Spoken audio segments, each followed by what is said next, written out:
Praise the Lord, ye hands adore him. Praise him, angels in the high. Sun and moon rejoice before him. Praise him, all ye stars of light. Hallelujah, amen. Hallelujah, amen.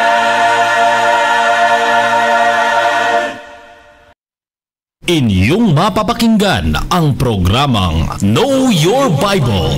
Alamin ang inyong Biblia. Hatid sa inyo ng World Radio International and is supported by Church of Christ. Narito na si Brother Daniel Oliva. Magandang umaga po mga kaibigan at mga kapatid. Ito na naman ang programang Alamin ang inyong Biblia, Know Your Bible program. At dito sa inyo ng World Radio International through White's Pero Road Church of Christ in West Monroe, Louisiana, USA. Ang inyong pong lingkod na nagbibigay ng mensahe, Brother Dan Oliva. Ang ating pong subject for discussion dated December 24, 2023, fourth Sunday of the month of December, Church Money Malverse Dissolutions. Ang ating pong teksto ay 2 Corinthians chapter 8, verse 20 and 21. Mamaya po babasahin natin yan after sa mga pagbati sa ating mga sponsors and of course partners sa radio and of course sa YouTube ministry. Ibig po nating pasalamatan of course ang ating World Radio International based in White's Ferry Road Church of Christ in West Monroe, Louisiana, USA. Ang ating pong elder na communication diyan ay si kapatid na Robert Ables at ang kanyang assistant sa radio ministry is si Beverly Henry Dobbs. Magandang umaga po. Good morning. I'd like also to greet our brothers and sisters sa California. Golden Gate Congregation, ang ating online Christian magazine, Christian World Ministry, through the help of Brother Art Madlaing, James De La Cruz, John Jeffrey, and of course Terry Dennis, and another one, si Deborah Quinones Marcos. Ang ating pong mga kapatid, kaibigan sa All World sa Canada, Brother June and Rose Untalasco. Yan din po sa California, Brother Ed and Sister Biola Lauder. Sa ating places sa all over the Philippines, we have brothers and sisters in Milan, Italy, Sister Ana Daniel. Yan din po sa Jeddah, kapatid na Henry Katig and of course Jonathan Sareno. Sa Philippines, of course, we have so many congregations all over the Philippines. We have in Baguio Church, Midtown Church, NLEX Church, Centerpoint Congregation, diyan po sa A-Hill, mayroon din Heritage, mayroon ding Upper Session Road, mayroon ding QM, and other places in Baguio City. And of course, sa Benguet, La Trinidad Congregation. Congratulations to Brother Danny Padua. Diyan po sa Poblacion, Sister Remy Alano Somalia and Mother, Sister Gloria Alano, and of course, yung tinuturuan namin ngayon dyan, dalawang mga kapatiran, Sister Cherry and Sister Jenny sa La Trinidad Congregation. Mga kapatiran din sa Pangasinan, Kapitana Greg and Sister Hilda Manuel. Sa Dumalandan, Sister Hilda Manuel, of course, Sister Jenny Flores. Sa Dumalandan at sa Pangasinan pa rin, Poblacion, Sister Luz Manuel. Of course, Brother Jonathan Ramos and other places sa Pangasinan. And then, of course, Metro Manila, nandyan si kapatid na Emil Margal, Brother Raul Garlitos, Relly Ibita, ang mga kaugiran, Brother Jude and Sister Dina Ibita kaugiran, Caloocan Congregation, Giselle Soteo, Alex Dabuan, Francisco and Robin Dibolos and others. Sa Cavite, kapatid na Nepsico and family dyan po sa Dasmariñas, Cavite, where I plan to visit sometime next year. Sa Pampanga, andan pa rin ang mga kapatiran natin sa Pampanga City, San Fernando. Bago po nilang congregation dyan sa Jamesville Subdivision. Regards to Brother Efren Soro, Sister Merly Pineda, Lorna Macapagal Salta, and the rest of the congregation. Sa Tubao, La Union, kapatid na Freddy Villanueva and Sister Mary Grace Villanueva Ortiz. Sa Nagilian, kapatid na Lito Alvarez, Sergio Hukar, and the congregation over there. All over the Philippines, magandang umaga po. And of course, sa Mindanao, kapatid na Primo Rivera. Sa Visayas, nandiyan po si Brother Arvin Tuanyo. Sa Capiz, si Brother Nard Suanyo and his wife Biwing, aking sister po nasa Cebu, Mandawi, Sister Evelyn, and his son Neil Imperado. Good morning to everybody. Narito po ang ating pagbabasa sa 2 Corinthians chapter 2 verse 8 and 20. Chapter 8 verse 20 and 21. Ito pong sabi ni Apostle Paul, we want to avoid criticism of the way we administer this liberal gift.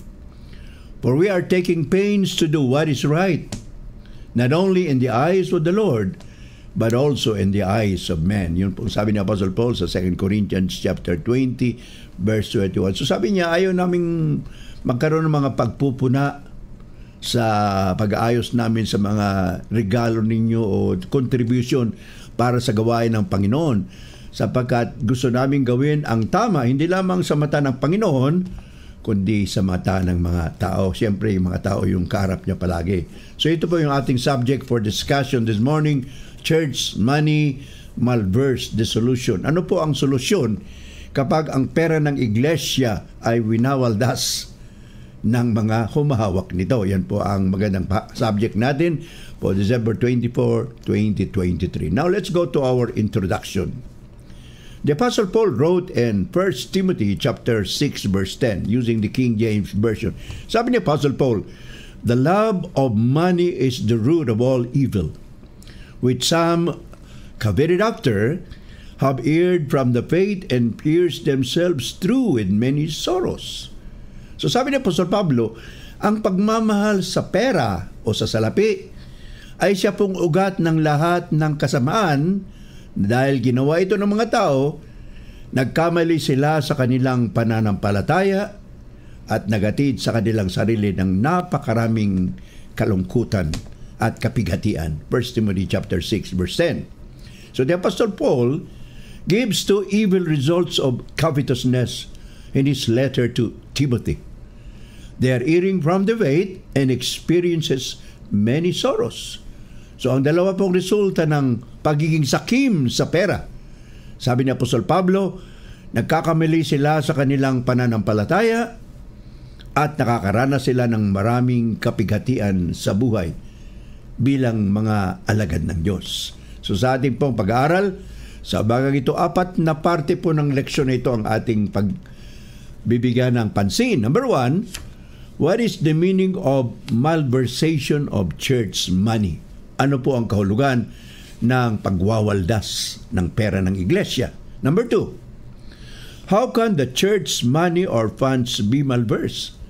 Paano po nawawaldas ang pera ng iglesia? Number 3, church money malverse, the reason. Ang mga dahilan kung bakit nawawaldas ang pera ng iglesia. At pang-4, church money malverse, the solutions. Ang solusyon sa pagwaldas ng pera. In other words, to prevent. Parang sabihin na nating prevention para hindi mawaldas ang pera ng iglesia. So, yun pang ating mga paksa. Sana nariyan kayo mga kaibigan at mga kapatid. At kung kayo po ay hindi pa nakapag-subscribe sa ating YouTube channel, please subscribe to our YouTube channel, Know Your Bible Program. At of course, ang pangalan ko, Brother Dan Oliva. Sa mga radio station po, radio listeners natin, sapagkat dito po ay naka-broadcast din sa radio every Sunday, between 5 to 6 a.m. dito po sa DWRA, GMA Radio, dito po sa Baguio City, Barangay 92.7 FM every Sunday from 5 to 6. Ang aking pong telephone number, if you would like to contact me, 059-49329 and 097-700-33134. Of course, gusto nating batiin ang ating mga radio listeners, kapatid na Carlos Garcia dyan sa Rainbow Subdivision, dito po sa Itugon, Benguet, and Capsula and Balawas family, of course, mga kapatid natin sa Baguio and Benguet, sa Abra, kapatid na Miriam Tases, sa Anda, Pangasinan, Sister Miriam So Josephine Urias Cervera, and of course dyan sa Lagilla, La Union, nandiyan po yung ating kapatid na si Brother Sirio Hukar and other people listening to our radio program dyan po sa Rosario, La Union, mga Galban family. Hindi po sila members ng church, but they are always listening to a radio program. So ngayon, dumako na po tayo sa ating discussion on the subject malversation of church money. ang pagwawaldas sa pera ng iglesia. Ano po ang kahulugan nito? Primero po ay English, pagkatapos bigyan po natin ng paliwanag sa wikang Pilipino. The use of church money or property for personal use or misappropriation of the same or any part thereof. So ang pagsasabi nating malversation o pagwawaldas ng pera, pag ginamit mo ang salapi ng iglesia, ang property o pag-aari ng iglesia sa personal na bagay, at ito po ay tinatawag lang misappropriation. Hindi po para talaga sa iyo, pero ginamit mo sa pansarili. So iyo po ang ibig sabihin ng pagwawaldas ng pera ng iglesia para sa personal na benepisyo ng isang tao o miyembro ng iglesia. Well, sa gobyerno, ang tawag nila po dito ay hindi lang malversation, but they call this embezzlement. Embezzlement, yung ang termino nila sa wikang Ingles. Well, public or government funds can be embezzled. Pwede pong gawitin din sa isang pamamaraan na hindi tama.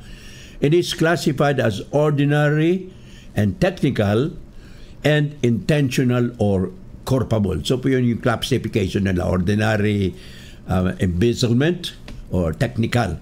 Hindi talaga ginastos pero parang dinivert nila yung pera, halimbawa para sa proyekto ng pagpapagawa ng school building, pero nagamit po sa ibang pamamaraan. Yun po natabi nilang ordinary and technical embezzlement or malversation. Sa gobyerno po yan.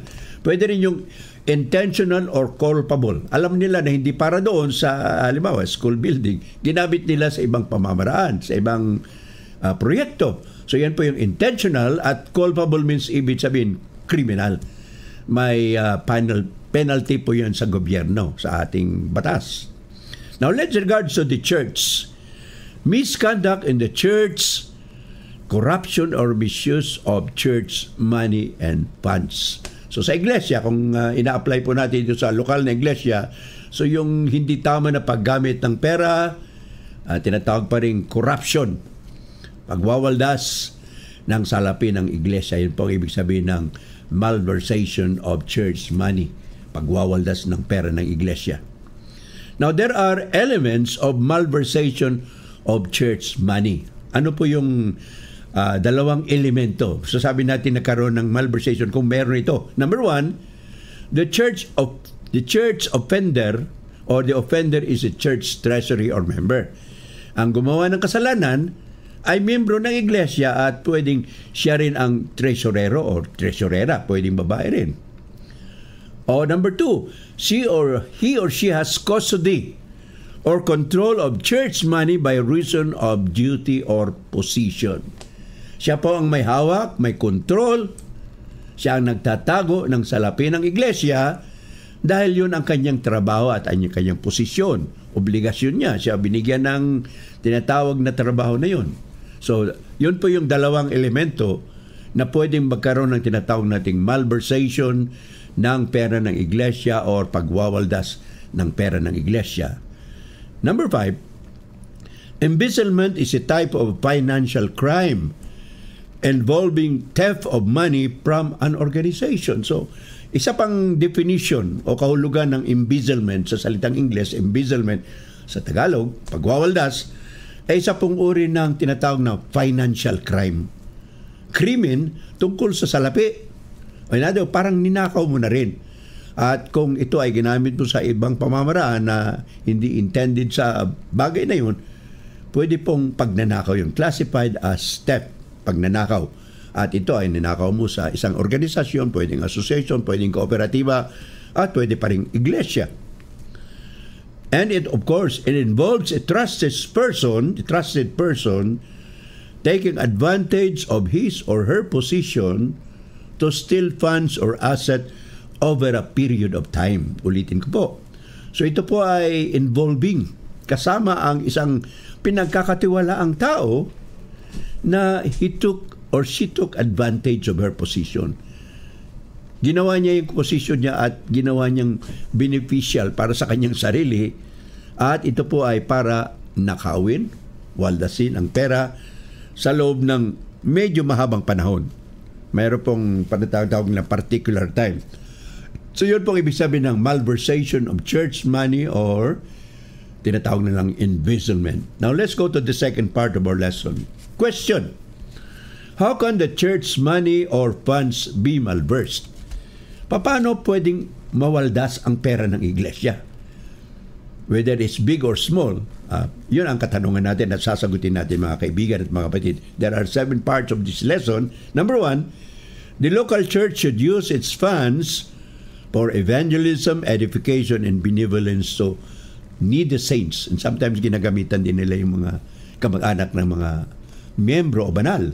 So ang primary purpose po ng pera ng iglesia ay sa evangelism, pangangaral ng salita, pagpapalakas ng mga kapatiran sa kanilang pininiwala at pananampalataya, at pwede ring pagtulong sa mga kapatiran, lalong-lalo na yung mga nangangailangan, at sometimes pati na yung mga kamag-anak ng mga miyembro ay tinutulungan pa rin. Although may mga congregation ng Panginoon or Churches of Christ, sinasabi natin, hindi sila tumutulong kung hindi miyembro ng iglesia. Yun po ang kanilang posisyon.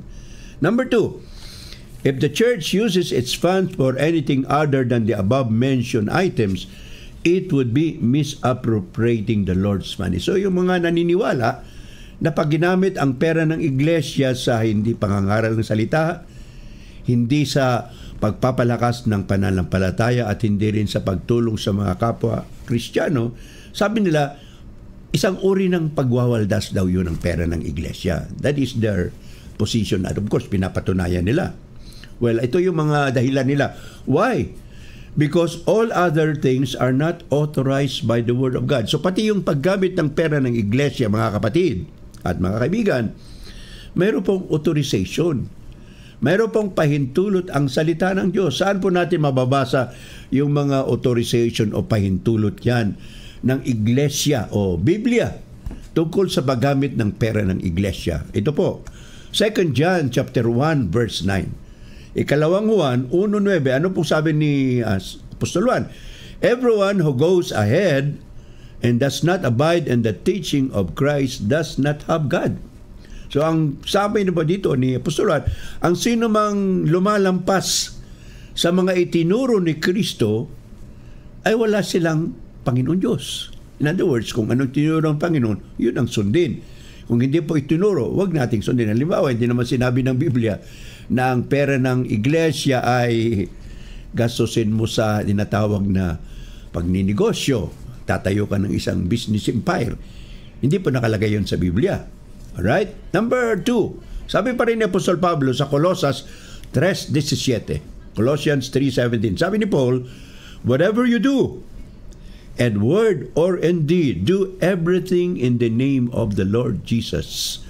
So ano man ang gagawin natin sa iglesia, sa salita at sa gawa, kailangan gawin natin ito lahat sa pangalan ng ating Panginoong Jesucristo. Now, ang tanong, when you say in the name of Christ, it means by the authority of Christ. Sang-ayon sa tinatawag na doktrina o kautusan ng ating Panginoon. Mayroon bang utos ang Panginoon na gumawa ka ng isang bagay na wala sa Biblia? Halimbawa, nagtayo ka ng tinatawag na loto o STL. Tapos tataya yung mga membro para dumami yung pera. So yan po ay isang example o halimbawa na hindi pinapayagan ng Panginoon sa mga salitang binasa natin. Number 4, malversation can occur when local churches receive money without using proper accountability mechanism. Ano pong ibig sabihin yan? Pwede pong mangyari ang pagwawaldas ng pera ng iglesia kung ang mga tinatanggap na pera, mga donations, contributions sa loob ng iglesia ay hindi po na natatawag na accountable. In other words, hindi na re-record kung magkano ang collection, magkano ang gastos. Yun po yung sinasabi nilang does not use proper accountability. Ano pong ibig sabihin yan, mga kaibigan at mga kapatid? For example, pag natanggap mo ng pera, wala kang resibo, wala kang report of donation, collection, or contribution. Mangyayari po yan sa ilang mga iglesia ng ating Panginoong Jesucristo. Walang report ng donation, walang collection na report, wala ring report ng contribution, kung magkano ang nalilikom bawat linggo. Number 2, therefore, no accountability and responsibility. Pag wala pong record wala magki-question. Wala naman tayong collection. Wala namang record kung magkano ang nakolekta natin. So, paano nyo sasabihin na nagamit ang pera ng iglesia sa masama o sa hindi tamang paraan? Okay, next. Absence of internal audits can result to deliberate or involuntary theft. Ano po ibig sabihin ng internal audits? Ang internal audit, sa loob po ng iglesia, mayroon pong tinatawag na nagmumonitor. Mayroong tumitingin kung magkano ang collection at magkano naman ang nagastos, at mayroong tinatawag na report, written report, financial report, kung ano at magkano ang nagastos, kung magkano ang collection. At kung hindi po ito nagagawa, maaaring mangyari ito sa tinatawag na pagwawaldas ng pera ng iglesia. Kasi nga, hindi na alam kung magkano ang collection, magkano ang gastos. Next, church fund or church fraud usually takes place over a long period of time. It involves small amounts. So sabi ng research, ang pera daw ng iglesia na nawawaldas, sometimes it takes time. In other words, matagal nang ginagawa ng tresurero or tresurera, at ang involved naman ay maliliit lang, probably 100, 200. So naiipon. So sa katagalan, ubos na pala ang pera ng lokal na iglesia. Next, under this, how can the church money be pulverized? Many churches lack internal financial control necessary to expose and prevent fraud. Marami pong mga iglesia ng Panginoon, whether sa Pilipinas o sa Amerika, sobra po ang tiwala nila sa humahawak ng pera. So wala pong tinatawag na financial control or audit para ma-expose at ma-prevent hindi mangyari ang pagwawaldas ng pera. So, in other words, ibig sabihin nito, lack of financial control. Hindi na kukontrol ng iglesia, pinababayaan lang nilang umawak ng pera, at ito, ang resulta nito, kung mayroon mang mga hindi tamang nagagawa, mahirap nilang sabihin sa publiko, sa kongregasyon, at mahirap din nilang iwasan na mawaldas ang pera. Kasi nga, hindi nila alam kung magkano ang koleksyon. Okay? Next number sa ating leksyon o discussion. Number 3. Church money malverse the reason. Ano po ang mga dahilan kung bakit nawawaldas ang pera ng iglesia? Of course, tinalakay po natin kanina yung paano nawawaldas. Pero ngayon, ito ang mga dahilan. Hindi po natin di-discuss masyado yung dahilan doon. There are about 4. 1, 2, 3, 4. Number 1, paano nawawaldas ang pera at bakit? Number 1, there is no or lack of internal control. And without proper internal control, there is a great temptation or opportunity for church money to be stolen or malversed. Inulit ko po kanina ito. No internal control. In other words, sa loob ng iglesia mismo, walang tumitingin kung magkano ang koleksyon, magkano ang gastos. So kung wala pong tinatawag na internal control sa panloob ng iglesia, malaki po ang temptation, malaki ang tukso, at malaki ang pagkakataon na ang pera ng iglesia ay maaring mawala at maaring mawaldas. Number 1 po yun. Number 2, financial pressure. Yung tresurero mo o tresurera man, babae o lalaki, tawagin nila sa English, hindi embezzler, needs money for some reasons. Kailangan niya ang pera, wala siyang pera. So, nandito yung pera ng iglesia, hiramin ko muna, gamitin ko muna. Anyway, konti lang ito. So, gagamitin ko muna. So, in other words, yun po ang isang dahilan kung bakit nawawaldas yung pera ng iglesia. Financial pressure. Yung tagahawak ng pera, may problema mismo. Number 3, rationalization. The treasurer, the embezzler, yung treasurer, lalaki man o babae, may think that he or she is not paid enough. So sabi ng tresurero or tesorera, hindi naman ako sinusweldohan dito. So I deserve this money. Kunin ko man ito o gastuin ko. Parang ito na yung sweldo ko. So yun, para yung paliwanag niya o justification. And ito, hindi ko naman ninanakaw. Ihiramin ko lang, ibabalik ko rin. So it's not actually stealing, but it's also borrowing. Nangyari po yan sa Amerika. Yung isang elder ng church, niram niya yung pera kasi may sweldo siya. Ngayon, nangyari na nung nahiram niya na marami na, hindi niya naibalik. So natanggal siya sa pagka-elder, pati pagka-tesorera. And number 4 and the last, continuous exposure to church money in an unsupervised, unregulated environment is the powerful driver in embezzlement than an actual need for money. Ano pong ibig sabihin yan?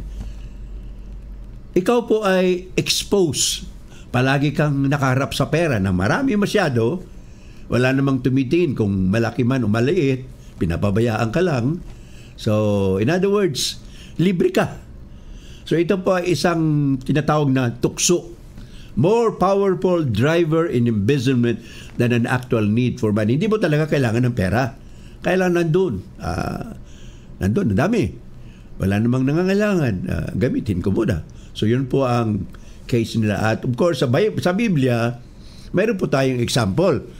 Mismo ang kasama ng Panginoon, isa po sa mga apostoles, si Judas Iscariote. Ang pangalan niyo po, Judas, taga Iscariote po, kaya Iscariote, hindi po yung apelyido. So si Judas, siya po yung may hawak ng pera. Hindi ko lang alam kung paano nakakakaroon ng koleksyon ng Panginoong Jesucristo kasi hindi naman sila nangungulekta every Sunday. Sabi ng mga commentators and scholars, mayroong mga nagbibigay ng tinatawag na donation. Mayroong voluntary na nagbibigay ng pera kay Kristo. At sabi pa rin ng iba, nung si Kristo ay sanggol pa, mayroong nagbigay ng ginto. Siguro marami, kinonvert nyo ito sa pera. So, mga teorya po yan. Pero si Judas po, ang may hawak ng pera at palagi niyang ninanakaw. Alam ng Panginoon yun, pero pinabayaan siya dahil parang yun ang kanyang tinatawag na role o papel sa pagiging as apostol ng ating Panginoong Jesucristo. Later on, of course, nalaman din ng Panginoon, nalalaman pa rin ng mga ibang disipulo. Now, narito na po sa last part. Church money malverse dissolutions. Ano po ang solusyon ng lokal na iglesia para hindi mawaldas ang pera? At kung nawaldas man, ano pa ang solusyon? Ano po ang mga pamamaraan para mabigyan nila ng solusyon ang problema ng pagwawaldas ng pera o kaya naman maproteksyon nila ang lokal na congregation? Number 1, ways to prevent malversation of church money. Ito, interesado po kayo kasi ito makakatulong sapagkat sa maraming iglesia sa buong Pilipinas, naharap po sila sa ganitong problema. Hindi lamang po isang kongregasyon. Number 1, monthly and annual review of church financial records must be submitted to the congregation. So, ang iba po, buwan-buwan. Sa isa congregation na alam ko, every Sunday, nire-record ng mga miyembro yung total na collection, hindi yung expenses kung magkano ang nakolekta, kung ilan ang attendance. So every Sunday nare-report yan. So sa pagkatapos ng buwan, mayroong tinatawag na written report. At of course, mayroon ding quarterly, mayroon ding annual. So depende po yan sa lokal na iglesia. At ito po, kailangan maalaman ng lokal na congregation. Number 2, full disclosure of receipts and expenditures should be reported to the congregation. Kung may resibo man ng mga gastos, dapat alam ng kongregasyon. At halimbawa, bumili ka ng gasolina para sa sasakyan mo, may biyahe ka, at ikaw ay may mission, bumili ka ng gasolina, may report, dapat mayroong resibo at ibibigay mo yun sa lokal na congregation. Pati merienda, sa ibang lokal na congregation, pati merienda, resibo, pati pagsakay ng taxi, may resibo yan. May mga taxi nagbibigay po ng resibo pag hingi tayo, pero iba hindi humingi ng resibo. Number 3, the church should require 2 or more signatures on checks for all expenses. Halimbawa, may check-in na ang kongregasyon, malaki na ang pera, mayroon silang tinatawag na checking account. So dapat, sa ibang congregation, 2 o 3 po ang pumipirma. Yung isa palagi nandoon yung pangalan sa yung pinaka-trusted, tapos may 2 o isa pa. So more or less 2 or 3 na pwedeng pumirma pag mayroong mga cheque na malalaki. Halimbawa, 100,000, 200,000. Number 4, the treasurer must be accompanied by 1 or more persons and counting or receiving the money. And this person should rotate with others and their responsibilities. Ito ba mga suggestions? Ang tresurero or tresurera daw ay dapat samahan ng 1 o 2 miyembro ng iglesia sa pagtanggap at sa pagbilang ng pera ng iglesia bawat linggo pag nagkakaroon ng collection. At itong mga kasama ng treasurer o treasurera, dapat po may rotation. Halimbawa, marami na kayong miyembro. Si Pedro this month, next month naman si Juan.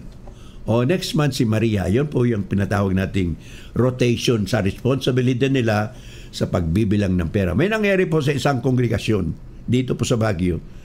Sa sobrang dami ng pera, ang ginagawa po nila, nakalagay lang doon sa church bag o church basket, nakalagay doon sa harap. Tapos ng serbisyo na kukwentuhan, mayroon pong isang, sabi nila, dalagita, na kunwari kumuha ng mga sumbok, ayos-ayos yung lamesa, pagkatapos mamaya-maya, ninakaw niya yung church bags, yung mga basket. 4 po na basket yan. Ang sabi nila, ang halaga nun, maabot ng mga 30,000 or more. So, parang pinakamalaking binibulin. So, nangyayari po yan pag dumami na at lumalaki na ang iglesia. Number 6 and last, during church meetings, aside from the monthly financial report, the bank records must be shown to the officers and leaders of the congregation.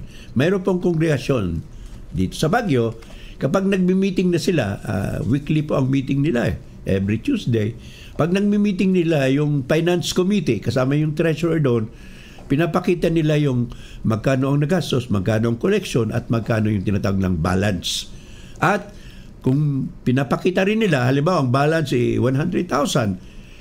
papakita nila na yung bank book na pareho ang balance sa bank book at pareho rin ang balance ng report sa financial. So yun po ibig sabihin. Sa mga bangko, ginagawa po yun. Kung ano ang bilang mo sa pera, dapat yun din ang nakalagay dun sa vault o sa kaban. Everyday po ginagawa ng bangko yun. So yun po yung ating discussion on the subject Church money malverse the solution based on 2 Corinthians chapter 8 verse 20 and to 81. Sa ating po pagtatapos mga kaibigan at mga kapatid. Conclusion. God owns everything in this world and even in the church, in the local church. So alam nang natin yan na pag-aari ng Diyos ang lahat ng bagay dito sa mundo. Siya po ang may likha, siya ang may lalang. Pati na rin ang pera sa loob ng iglesia. Tayo po ay mga katiwala lamang ng mga pag-aari ng Diyos dito sa mundo, whether it's physical or spiritual, pera man o pag-aari. Pag-aari ng Diyos yan at tayo po ay mga katiwala lamang bilang mga Kristiyano. And we shall be held accountable for how we use or misuse the wealth, the money of the church. So tayo po ay harap sa Judgment Day, hindi po natin alam kung kailan, pag tayo ay namatay na. Sabi ng Biblia, Hebrews 9:27, for it is appointed for man once to die, and after that the judgment. Pagka ikaw namatay na, harap ka sa judgment, paghukom, accountability sa Panginoon. At, of course, alam ng Panginoon Diyos kung saan ka pupunta. Kung sa paraiso o pa naman sa Tartaros. So yan ay mangyayari kapag tayo ay dumating na sa panahon na yon. So, to be true stewards of Christ, brothers and sisters, kung kayo po ay hindi alagad ni Kristo, if you are not yet a disciple of Christ, we would like to invite you. Simulan po ninyo ang maging Kristiyano. Believe in Jesus Christ and be baptized to be saved. Mark chapter 16:16. Sabi ni Kristo, maniwala kayo at mabautismo at kayo ay maliligtas. Sabi pa rin Apostol Pablo sa Gawa 2:38, maniwala kayo, magsisi at magpabautismo sa pangalan ni Jesus sa kapatawaran ng iyong mga kasalanan at sa pagtanggap ng kaloob ng Espiritu Santo, which is actually the indwelling of the Holy Spirit. And if you have already decided, convinced ka na, now is the acceptable time. Today is the day of salvation. Sabi niya Apostle Paul, 2 Corinthians chapter 6 verses. So, we would like to extend this invitation to everybody, sa lahat. Sabi ni Kristo sa Matthew 11:28-30, come unto me all ye that labor and are heavy laden, and I will give you rest. Take my yoke upon you and learn of me, for I am meek and lowly in heart. Ye shall find rest unto your souls, for my yoke is easy and my burden is light. Manalangin po tayo mga kaibigan at mga kapatid. Ama po naming banal, marami pong salamat sa leksyon na ito tungkol sa pera ng iglesia at kung paano ito ay maproteksyonan at magamit sa tamang pamamaraan. Bendisyon niyo po ang bawat iglesia, bawat miyembro na nakarinig ng mensahe nito at nawa Panginoon ay bahagi nila ito sa mga lokal na iglesia na nakakaroon po ng problema tungkol sa paghawak ng pera na galing po sa inyo at ito po ay pinagkatiwala lamang sa amin. Pagpalain niyo po ang lahat ng mga miyembro ng iglesia, pati na rin ang mahawak ng pera, at nawa Panginoon kami ay magkaroon ng tinatawag na accountability at responsibility na kami ay hawak ng pera ng iglesia nang ayon sa inyong kagustuhan. Patawarin niyo kami sa aming mga pagkukulang, pagkakasala, at dinadalangin din namin ang mga taong hindi pa tumatanggap sa iyo anak na si Jesucristo na sa pamamagitan ng radio program na ito at YouTube channel na ito, na matanggapin nila ang iyong anak na si Jesucristo para sa kanilang kapatawaran ng kasalanan at para na rin sa kanilang kaligtasan at magkaroon ng buhay na walang hanggan. Maraming po salamat. God bless this radio station, all the people working with us, our supporters, our partners. Through Christ, we pray all of these things, Lord. Amen. Amen, amen. Praise the Lord, for He is glorious. Never shall His promise fail. God is victorious. Sin and death shall not prevail. Hallelujah, amen. Hallelujah, amen.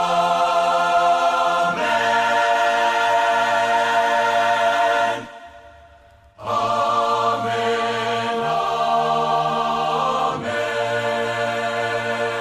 amen.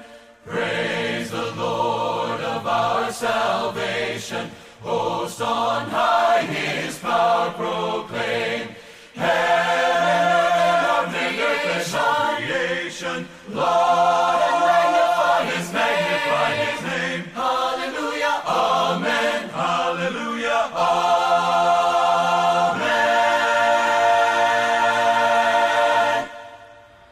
Amen, amen.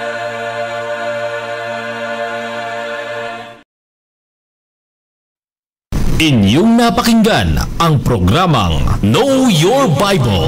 Alamin ang inyong Biblia. Hatid sa inyo ng World Radio International and is supported by Church of Christ.